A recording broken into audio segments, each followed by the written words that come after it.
పల్నాడు జిల్లా ఎడ్లపాడు గ్రామంలోని Shri Balaji stone crusher యజమానులను బెదిరించి వైకాపా నాయకురాలు ఎవరైతే విడదల రజనీ గారు ఉన్నారో, మాజీ మంత్రి, అలాగే ఐపీఎస్ అధికారి పల్లె జాషువా, అలాగే విడదల రజనీ గారి పిఏ, వీళ్ళందరూ కలిపి ఈ శ్రీ లక్ష్మీ బాలాజీ క్వారీ యజమానులను బెదిరించి 2 కోట్ల వరకు తీసుకున్నారు అనేది అయితే కనుక ఒక వార్త అయితే కనుక హల్చల్ చేస్తుంది. ఈనాడు వాళ్ళు కూడా మెయిన్ హెడ్లైన్స్ పెట్టి మరీ రాయడం జరిగింది, వీడిది ఈనాడు వారు కూడా.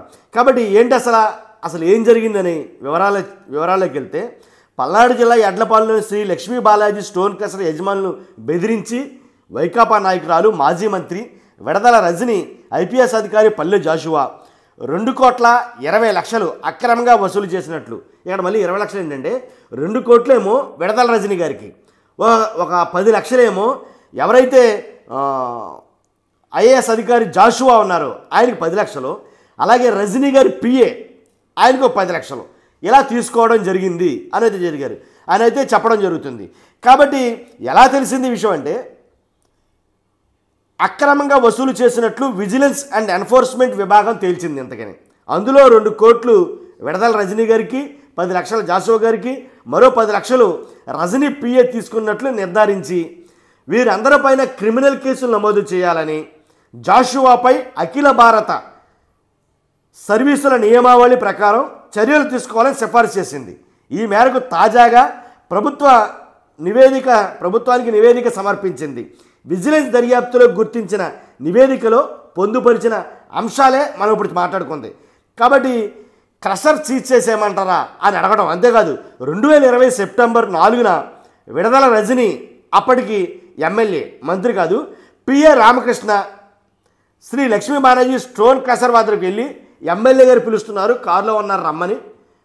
ఎవరైతే లక్ష్మీ బాలాజీ క్రషర్ యజమాని ఉన్నారో ఆయన తీసుకెళ్తే ఆయనతో మాట్లాడటం, డిస్కషన్ ఏంటంటే, ఇలాగా చాలా మీరు ఖచ్చితంగా అక్రమాలు ఎక్కువ జరుగుతున్నాయి మీ క్రషర్లో, కాబట్టి వాటన్నిటి కూడా మేము పక్కన పెట్టేయాలంటే కనుక మాకు గాను 2 కోట్లు, అలాగే పిఏకి 10 లక్షలు, అలాగే ఐపీఎస్ ఆఫీసర్కి ఎవరైతే ఆయన ఉన్నారో ఐపీఎస్ అధికారి జాషువా ఉన్నారో ఆయనకు 10 లక్షలు ఇవ్వాలి అనేది కనుక అడగడం జరిగింది.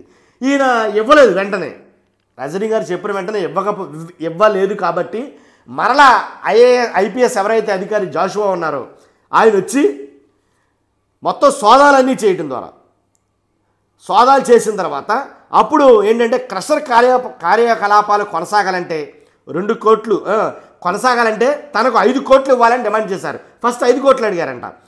ఆ తర్వాత కొన్నాళ్ళకే నాటి గుంటూరు జిల్లా ఆర్వీఈఓ రీజనల్ విజిలెన్స్ అండ్ ఎన్ఫోర్స్మెంట్ అధికారిగా ఉన్న పల్లె జాషువా క్రషర్లో తనిఖీలు చేశారు.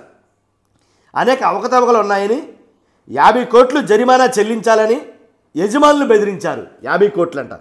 కాబట్టి 50 కోట్ల జరిమానా చెల్లించాలని యజమానుల్ని బెదిరించారు. కొన్నాళ్ళ తర్వాత ఫోన్ చేసి విడదల రజని చెప్పినట్లు చేస్తారా, లేదా 50 కోట్లు జరిమానా విధించి క్రషర్ సీజ్ చేయమంటారా అని బెదిరించడం జరిగిందంట. కొద్ది రోజుల తర్వాత క్రషర్ యజమానులను తన కార్యాలయానికి పిలిపించుకుని త్వరగా సెటిల్ చేసుకోవాలని హెచ్చరించడం కూడా జరిగిందంట. క్రిమినల్ కేసులు పెడతామని భయపెట్టారంట క్రషర్ యజమాని.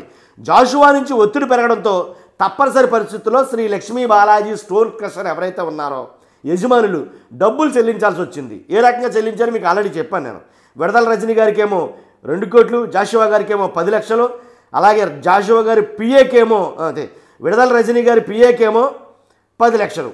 ఈ విషయాన్ని ఎవరికైనా చెప్తే కనుక క్రిమినల్ కేసులు పెట్టాల్సి వస్తుంది, చాలా సీరియస్ యాక్షన్ ఉంటుందని చెప్పడంతో ఎవరికి ఇప్పుడు వరకు చెప్పలేదు.